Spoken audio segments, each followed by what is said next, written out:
Hey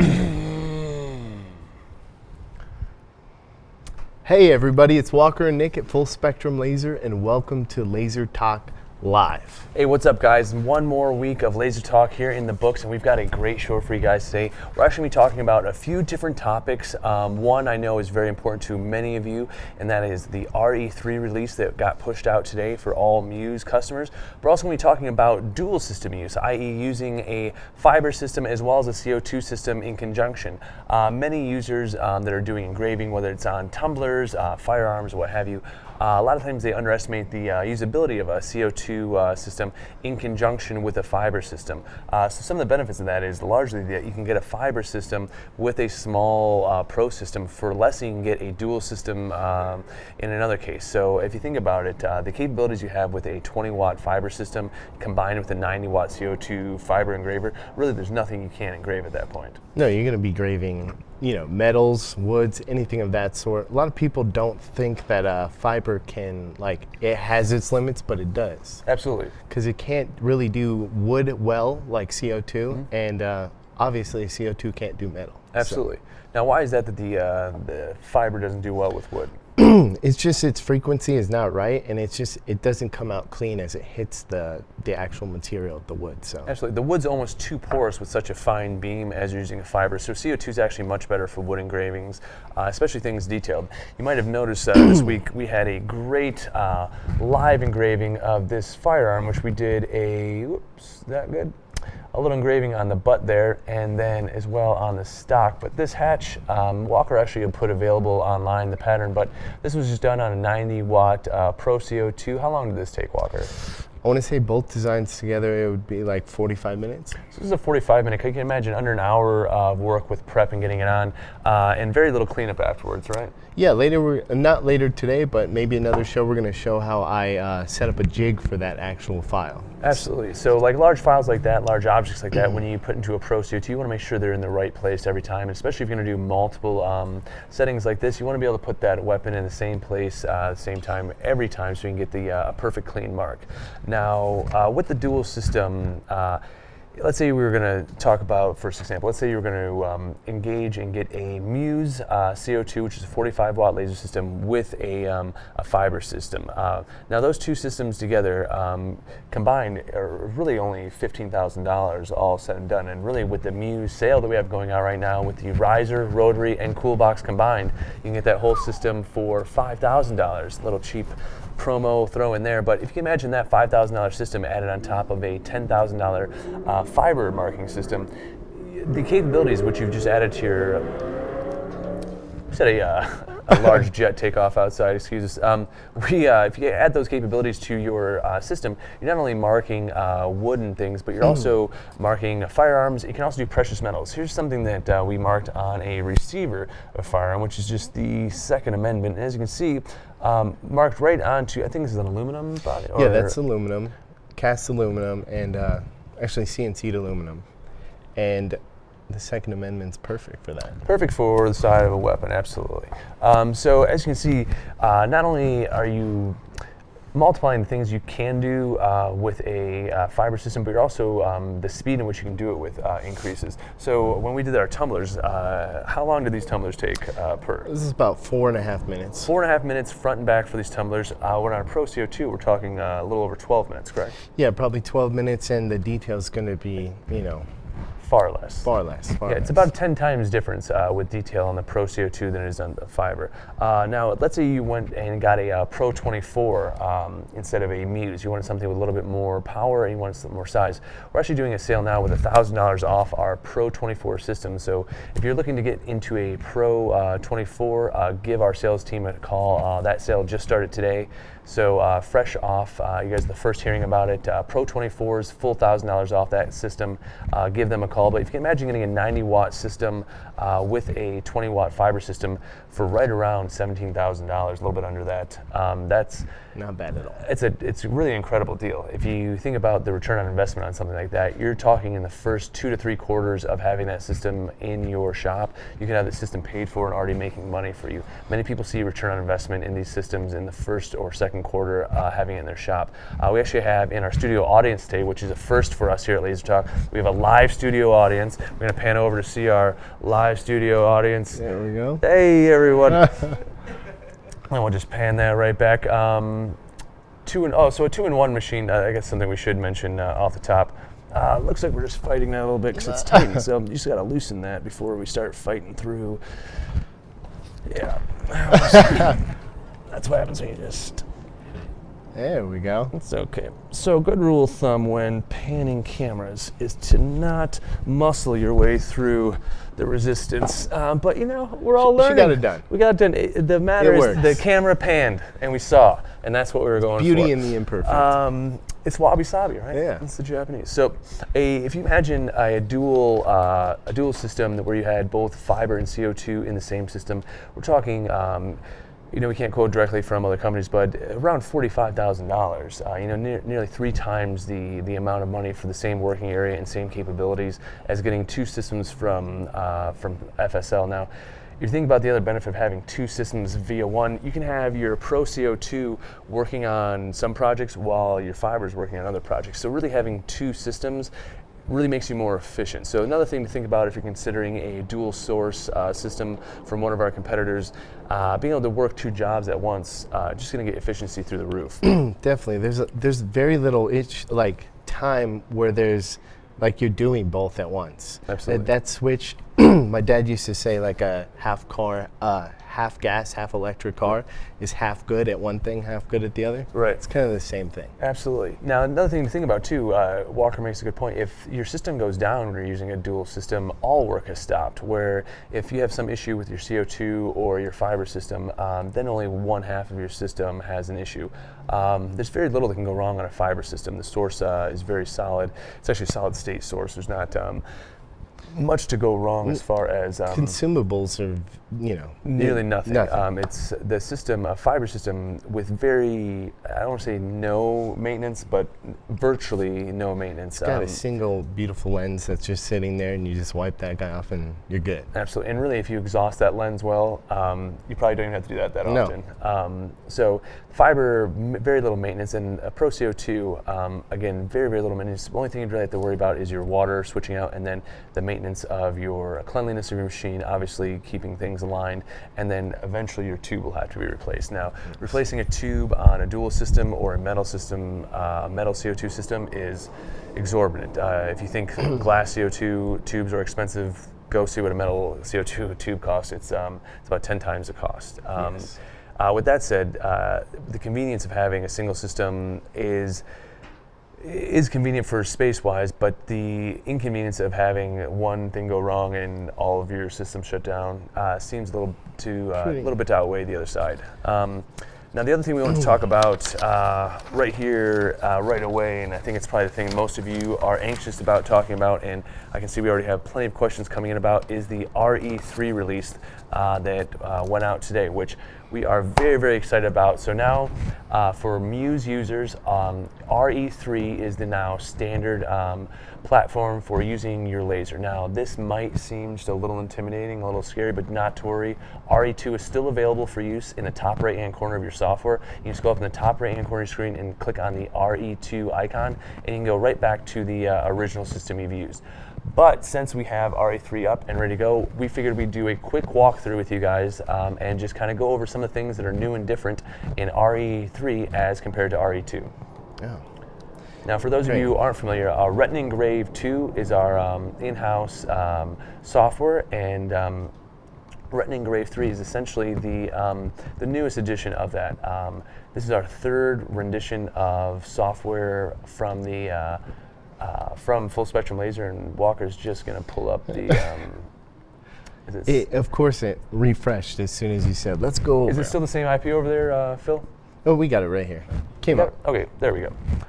And here we go, RE3 coming up. So what we're going to do is just kind of start up in the top left-hand corner and show you a few of the things that are very, very different, but again, many of these things are very similar. So let's start over here with projects. So in this first project one, we're actually going to rename this really quickly to JPEG example. So very easily, with just a double click, Walker's able to rename that project, and he can actually add a second project right from that screen by adding the plus button right there. Now we'll get to that second project here in a second, but he's going to drag in really quickly just a file that we used earlier today to do that same hockey stick example you saw. For those of you who didn't know, the Golden Knights swept the Los Angeles Kings 4-0 in their initial playoff run. So Golden Knights doing well here in Las Vegas. We're very proud of them. If you guys are a Golden Knights fan out there, please give us a tag down below and show your support. So you can see here in the software, we just drag over a very simple JPEG of the Golden Knights logo. And as you can see to the right-hand side, down in the right-hand corner, all of these controls are very similar, almost identical to what you remember seeing in RE2, from halftone dither, threshold, invert, your resolution, power speed, and threshold. All of those things are very the same. If you're using halftone dither, you'll notice the same three additional sliders are there: blur, edge, and intensity. Those can help clean up your engravings as you're using it. The best part about RE3 though is when you just drag over a JPEG like this, let's say Walker just wanted to draw a box around that, and after he engraved it, cut it out, he can easily go up and grab the rectangle icon, draw a box around the logo, and as you can see, immediately over to the right, that box will come over as a rectangle and vector data. So without going to any software or going outside of RetinaEngrave, you can just drag in a photo, put a frame around it, and then cut it out. Now, we'll go through all these other features we have with it, and you can actually make that frame a little more detailed and specific to what you're going for. So let's start up in the top corner of the software and kind of go over some of the features that we know to be very similar, and that's our laser control features. Starting from the left and working our way across, the camera capture, vectorize, estimated time, and perimeter runs are all exactly the same, as well as the run job buttons. There's nothing that's changed out of these features. They all do exactly the same thing, and we'll continue to do the same thing through different renditions of RetinaEngrave. Now moving over into what we call our pink section of buttons here are basically our viewing controls and slide images. Now, obviously the zoom there with 0 to 150% goes all the way up to I think 1,000%. But you can click the arrows there to the right, and it'll actually just completely fill the screen. Over to the right, there's a hand which you might recognize from many different programs where you can just drag and drop, click and drag around so you can move around your workspace very, very easily. And then the magnet icon is actually something that has been just a little confusing to people and something that's came up a lot about why can't I align, or why are my objects snapping to? And this is actually just a really robust, amazing feature that the design program has in with it, which allows you to adjust where you want your objects to snap to. Now you can snap to the grid, you can snap to guidelines, you can snap to full pixels, anchor points, shapes, pages. You can show the grid, you can hide the grid. Those options are great when you're doing batches or doing multiple imports of different files. Specific size pieces as well. Absolutely. So let's say you had you're going to drag in some tokens like we did for our board games we were doing, and all of those tokens had to be 1 inch large. We can easily just type in the image size there, 1 inch, and then what's great about RE3 is you can copy and paste. So real quick, Control P, Control V, and you can copy and paste an object with the same settings. So that includes your power settings as well. So if you have a good raster settings for your object set over the side, you can just copy and paste it. Not only will the object with the same size copy and paste over, but all the settings associated with that object as well, which is really a huge convenience as far as speed getting through the software. Now moving right along to the next section of icons there, it actually gets into a little bit of the design mode functionality here. And the first one we want to look at actually is the clicker icon, which basically you can have different modes of selection here. The pointer icon is your primary selection, and that's just like you'd see in any other program. Click on what you select. Now the sub-select is great because you can actually sub-select sections of your project, whether it's individual diodes, individual points of a vector line, just the inside arc of a vector line, and adjust those things right there in the software. So let's say you had one little tweak you wanted to make on a notch box so that the notch is fixed together. You don't have to go all the way back to Illustrator or Inkscape anymore. You can just make that adjustment right in the software, making your workflow even more convenient and easy as it was before. The other things you have in that same drop-down menu is a lasso and layer buttons, which lasso you're probably familiar to use with different things like Photoshop and Illustrator. And then the other tool in there is just the layers object, which just allows you to change the order of the layers. Now moving right over is another set of tools that will look very familiar if you're an Illustrator or Inkscape user, and that's the pen tool. Now you can use this pen tool to adjust individual nodes, to adjust arcs, to adjust the placement of nodes, location of nodes. You can use it to draw arcs, begin shapes, to freehand shapes. It's a great tool. If you've used the pen tool before in Illustrator, it works almost identical to... Exactly the same for Inkscape, Illustrator, almost everything. Absolutely. So if you've used the pen tool before, you will have zero learning curve as far as getting to use this again right away. Moving on, right next to it is your shape tool, which has all your basic shapes using lines, rectangles. Could you keep that drop down just for a second there, Walker? Oh, yeah. I just don't remember all of them off the top of my head. So rectangle, ellipse, polygon, triangle, and star shapes, all of those are available, very similar to what you have in Illustrator and Inkscape as well. You can click those out to the right, and let's just pick one of those objects you made, like the box there, Walker. And over to the right, if you have that box selected, you can see that the position is available as well as size. And it looks like Walker made a box that's 1 inch by 0.9 inches wide. Now, if you adjust the height there just to be 2 inches, you can see really easily it just picked up. Now, if you click in the center there so that the proportions are locked, if you adjust just the height and width will change, just like you have to actually adjust it in the, if you freehand it like that, it won't do it. You have to actually type it in. So if you type in there for, as you can see, the proportions change with it as well.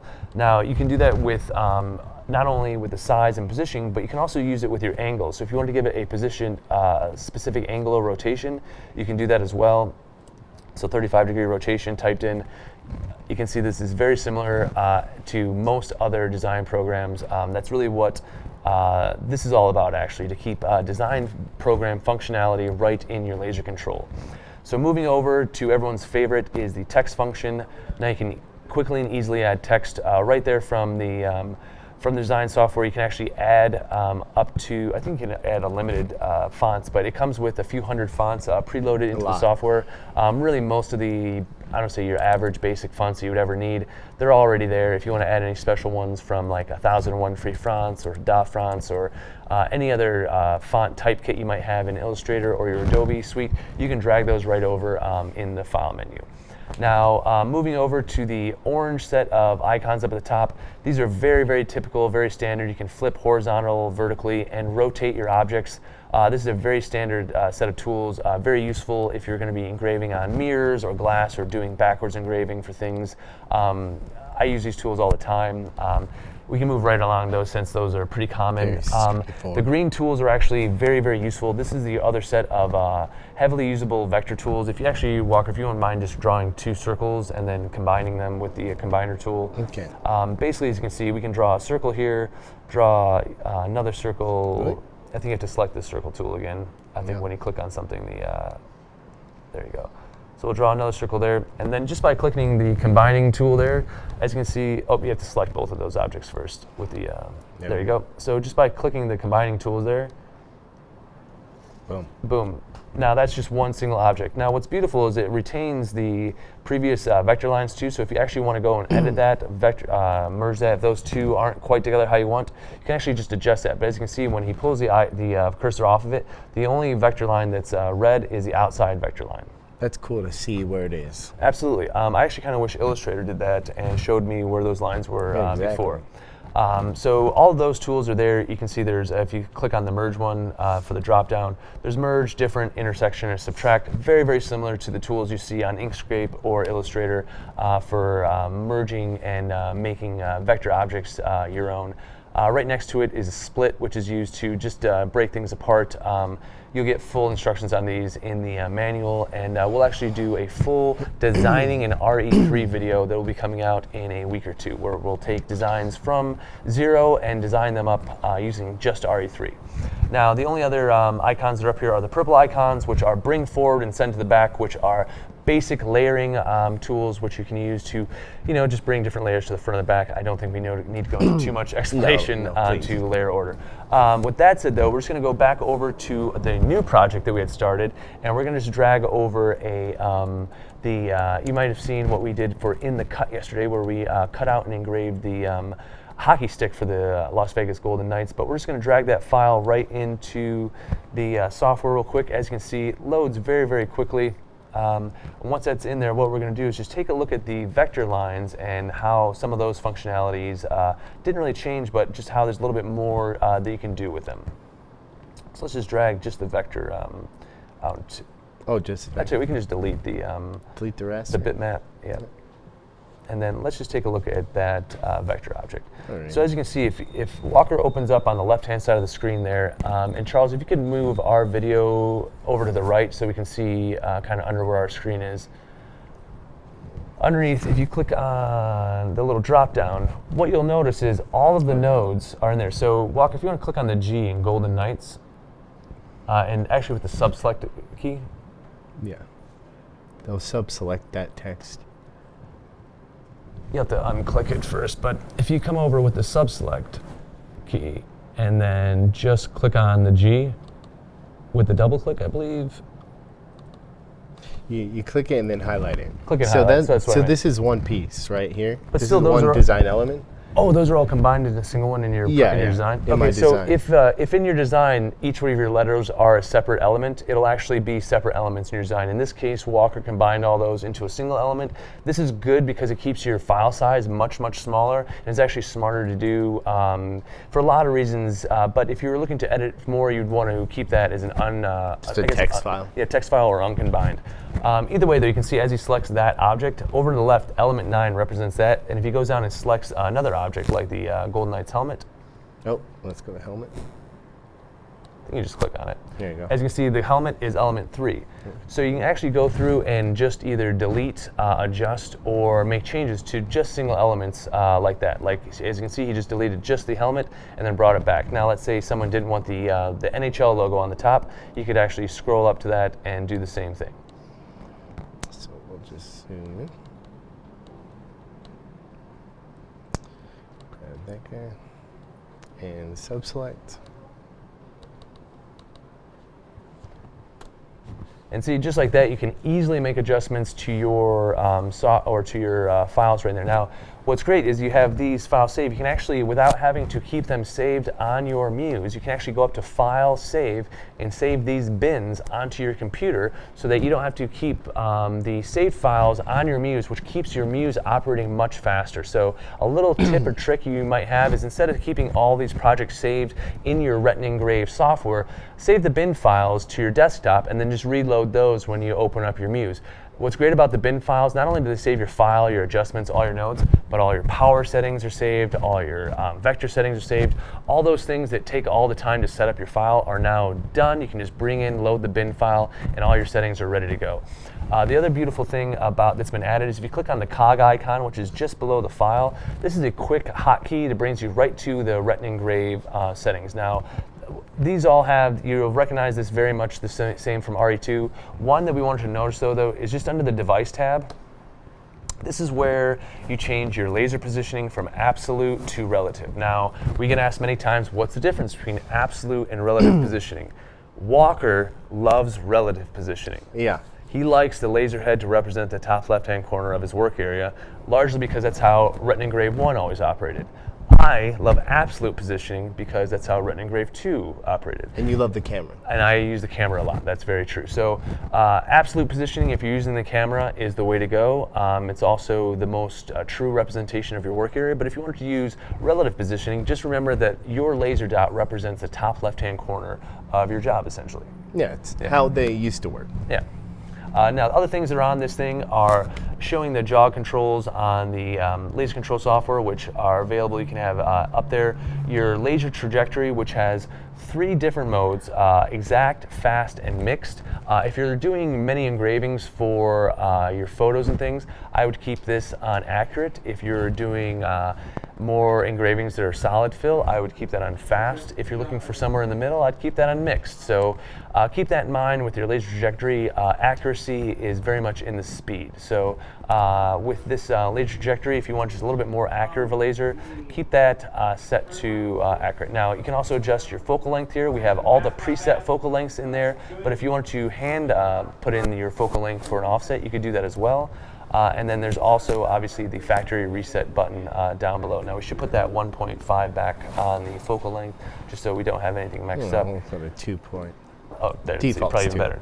Then if you go over to general real quick, a few things just to note here, showing coordinates, showing size, tool type. These are all options you can go through and kind of just get a good feel for. On image and engrave, these 2 options are great because you can actually set what your default settings are for image and engrave. If you click over to the engrave side, you can actually pick what your default speed, power, and current settings are when you drag and drop files in. So if you're a company that only does a handful of things and you know your power settings are almost identical every single time, well, you can go and put those right in your settings file. That way, every time you drag a file in, you start right there on your preferred settings. It's actually a great feature I use all the time. That's awesome. The other thing is under network, we just want to go over real quickly, and that is the ability to have your wired IP kind of show your network addresses and then setting up a hotspot. If you click on that real quick, if you enable hotspot, you essentially have an SSID that gets set up, and you can set up a small wireless network which streams right from your Muse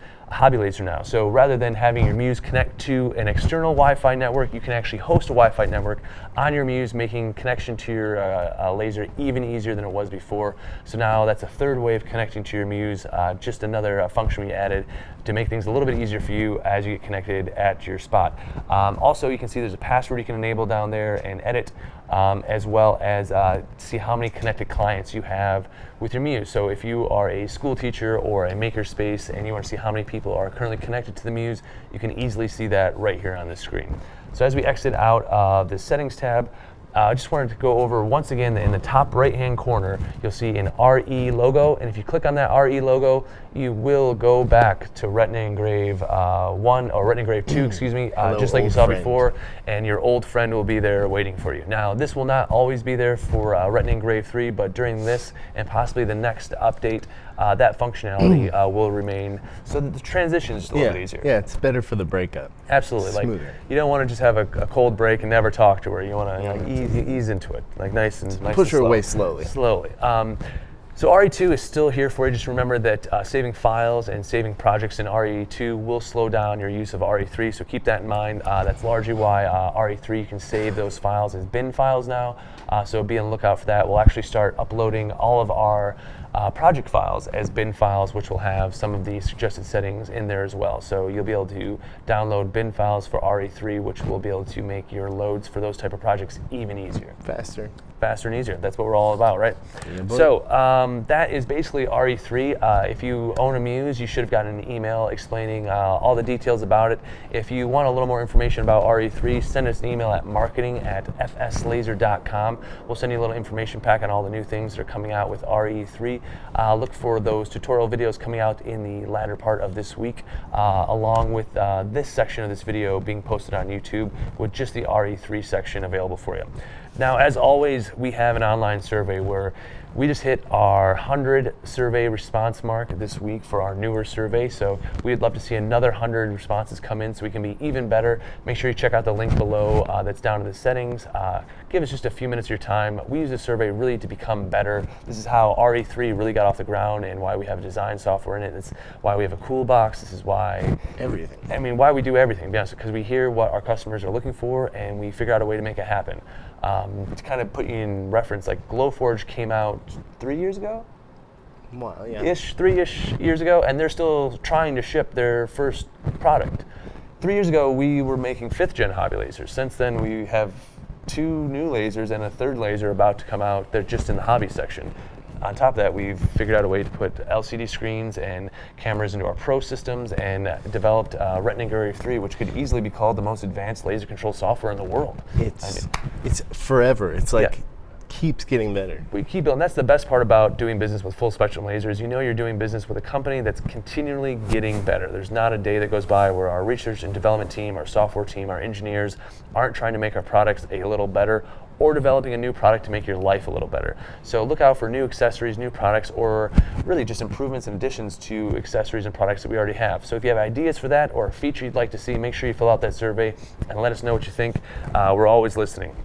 I have a big favor for you though.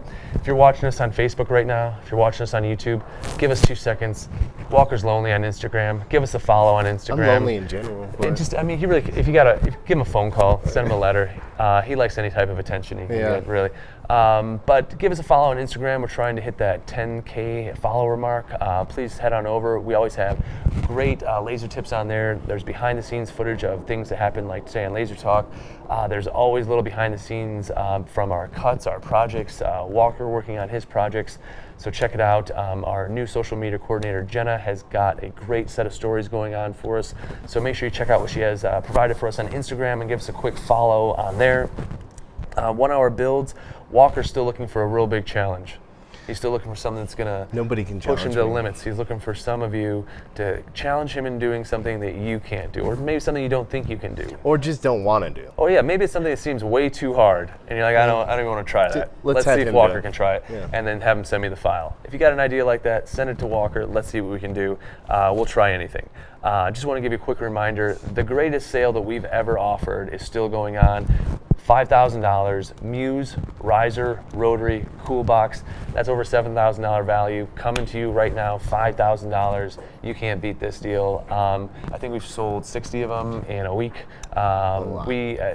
We can't sell them fast enough, to be honest with you. The phones are nonstop ringing, so hurry up. I think there's only 20 some available at that price, so I can imagine those will be gone by the end of the week. Make sure you call in and snag one of those up before they're gone. What else do we have going on? In about a month, we're going to be at Maker Faire San Diego. That came up fast. Yeah. Oh, not San Diego. Excuse me. Bay Area Maker Faire. San Francisco. Our favorite Maker Faire. So if you're in the San Francisco area, or you're planning on being in the San Francisco area for the Bay Area Maker Faire, make sure you stop by our booth and check us out. We'll have more details on that coming up in the following weeks. We also have a EDU Maker Shop special. Speaking of, so if you are a school or a makerspace and you're trying to get multiple Muse, we've got a great deal for you. Make sure you give us a call, and we can work out a bulk deal for you with our with our sales team, and probably the best deal that our best program that we've had going since we've started. And this is better than weekly contests. This is better than free weekly project. This is our referral program. Charles, why don't you throw out that graphic to show the referral program. So you tell a friend. It's very easy. They buy a laser. You get money. Charles, you can play that again. It looks like it cut in a little bit early. It was real fast. You can play it on loop if you want. Okay, so Charles made this great loop. Tell a friend, tell a friend, tell a friend. Now, what you can get with this is you can get $200 cold hard cash, which who doesn't need a couple $100 cash in their life? Or you can get $500 of FSL credit. Now, Charles, you can put us back up on the screen. I think they got the graphic. I appreciate it, sir. Now, if you can imagine, $500 FSL, if you refer 3 people to get a laser, you just got yourself a new 90-watt laser tube. That's a lot easier than buying a new $1,500 tube, just getting 3 of your friends who need a laser anyway. Yeah, it doesn't apply to me, but do it. Yeah, I mean, we can't get. I think we have a referral program. It's called a paycheck. Yeah. But everyone else, though, if you have a friend or someone else is in need or is interested in a laser, send us a referral. We have a really easy thing. Charles will throw the link up on the screen here. But go to our referral page, fill out the information, and if you're one of our current customers, $200 cash or $500 credit. If there's any confusion about getting your credit for referral, just give your sales rep a call, and we'll get that squared away right away. Like I said, there's still, we're going to push out a sale starting today. If you're interested in getting a Pro 24, looking to get $1,000 off our 90-watt system. It's our most popular laser by far. I think we sell twice as many Pro 24s as we do any other Pro Series laser. It's the cheapest way to get into a 90-watt system. It's got a 24-inch work bed, a Z-table, which is amazing, pass-through doors, so you can fit a full 2-foot wide sheet of material in and through the pass-through doors. 90-watt system, so we're talking faster, more powerful. Cut up to a half-inch of material. Half-inch material in a machine that will literally roll through the front door of any office in America. It is beautiful. So if you're looking to get a 90-watt system, that Pro 24 is the way to go. It's really the best way probably to get a Pro Series in your door as far as having a 90-watt system. The Pro 20 is a great system if you only need 45 watts of power, but if you're looking for a 90-watt system, that Pro 24, it's a good size. Absolutely. I think that's all we really have as far Weekly as contest. Things. We just have one big weekly contest announcement, right? We had a really cool one this week. There it is. Marianne Vlada, this is such a cool use of multiple, I guess you call them materials? Yeah, mediums. Yeah, it looks like she cut all the different pieces of the rainbow, the different letters on the cloud. This is just well done. Muy bien. This is... Muy bien. I'm trying to keep in with the... Yeah. It's in español. Yeah, muy bien. Muy bonita. Yeah, it's very good. We'll be better at Spanish next time. We were not prepared. But until next time, we appreciate you tuning in. Thanks so much to our live studio audience, Jeff and his lovely wife Linda, for stopping by. Now, Jeff, just real quick about Jeff. Jeff was a woodworker who just got a laser, a Pro 24, if I'm not mistaken, to add to his woodworking collection. And he does more laser work now than I think he does woodworking work. So yeah, it's literally taken over his business, adding a laser to it. So if you're a woodworker or someone who's thinking of adding a laser to your business, by all means, talk to Jeff. He'll take all the extra work that you can't get to. Yeah, Jeff will get the referral. He'll be all over that page. If you're in town in Las Vegas this weekend and interested, the Westgate is actually hosting the American Pool Players Association tournament, which Jeff is the, what would you call it? The tournament director of. So if you're in the Las Vegas area and want to check out some of the best amateur pool players in America, or try your luck, is it too late to sign up for that tournament? You can still, too late to sign up, but if you want to check it out, check out the Westgate and Jeff down there. If you are in Las Vegas, I think with the weekly contest and Jeff, though, I think that's all we have. I think we covered everything. We are live here in our lobby this week. We might do this from time to time. Let us know what you think about the new digs and new location, and if the sound was okay, if we looked okay, if Walker's hair was okay. Nick bumped his head like 3 or 4 times, so I think it's twice. A good location. It was only twice. It was right here. It was very hard. I didn't break anything, though. Ruben, luckily, isn't here, so we didn't break anything. Just kidding. Ruben, if you're watching, buddy, we miss you and hope to see you again soon, buddy. Be careful out there. Be careful out there. Stop breaking stuff. Either way, next week we're going to go over a couple of fun things. I think we're going to talk about the jig for aligning large objects like the rifle here. Yeah. So aligning this rifle, we're going to show how we did large objects like that. It's an amazing design. Such an amazing design. Walker did such a great job if you check this out. If you didn't see the In the Cut, this video is live on our Facebook page now. I mean, the detail on that is just incredible. I can't imagine any hunter in America not wanting their rifle to have that on the gun stock. It's just incredible. And then we'll show a little bit too how we're doing some fiber marking on same type of firearms. So check out next week as we show you a little bit of the jigs with that, because the jig's really applicable with the fiber system, especially with the open system. In general, yeah. Yeah, absolutely. So check us out next week for those jigs and tips and techniques. Friday, make sure you check out Walker for the 1 hour build. What are we building this week? Leather bracelet. Leather bracelet. It's jewelry time. We're actually going to have a nice big jewelry blog up in the next couple of weeks showing you all the different types of jewelry you can make with the laser. And this week we're showing you leather bracelet, right? Yep. So if all the people have been asking about leather work and using multiple mediums with leather, Walker's going to go over that this Friday on Walker. And it's actually going to be Jenna's first 1 hour build. She'll be a power, so make sure you tune in and give her tons of questions she has to answer. Did we miss any questions, Scott, from live? Yeah, I guess that's one thing we should have checked in before we hopped off. Oh, Dennis actually here in Henderson asked, I am interested in a Pro 48. Would I be able to pick up the machine myself and save on shipping costs?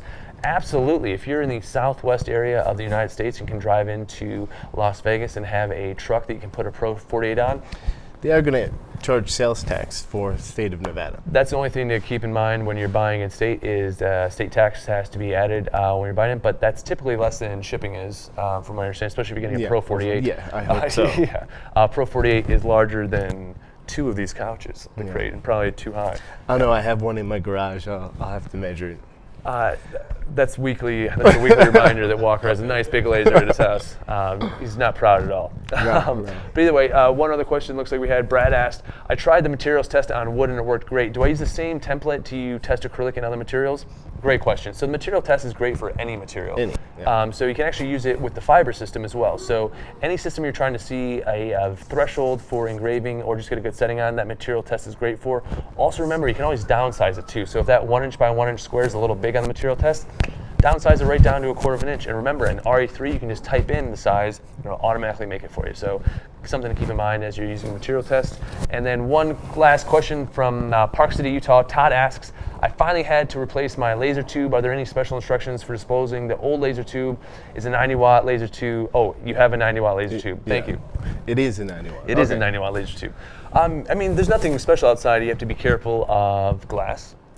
And you have to be careful that you're disposing of electrical equipment. So not all trash dumps, I guess you could say, take all electrical things. So you have to remember you have a little bit of copper and wiring on the ends. And then remember that glass shards are very sharp. We usually suggest that you wrap it in a towel or paper towel and then break it before you dispose of it.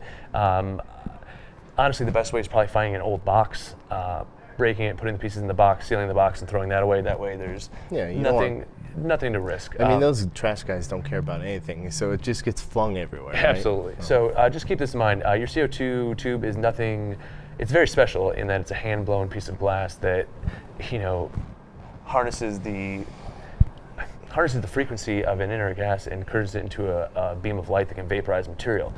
It is special, but it's just a tube of glass with an inert gas inside. So as you're disposing it, just remember that it's just CO2 gas inside of it. You breathe that in all the time. It's in the air. It's actually, there's more of it in the air than there's oxygen. So just keep that in mind as you break it. Nothing special to keep in mind other than to remember that the glass is very sharp, and sometimes trash places don't want electrical components. So just keep that in mind.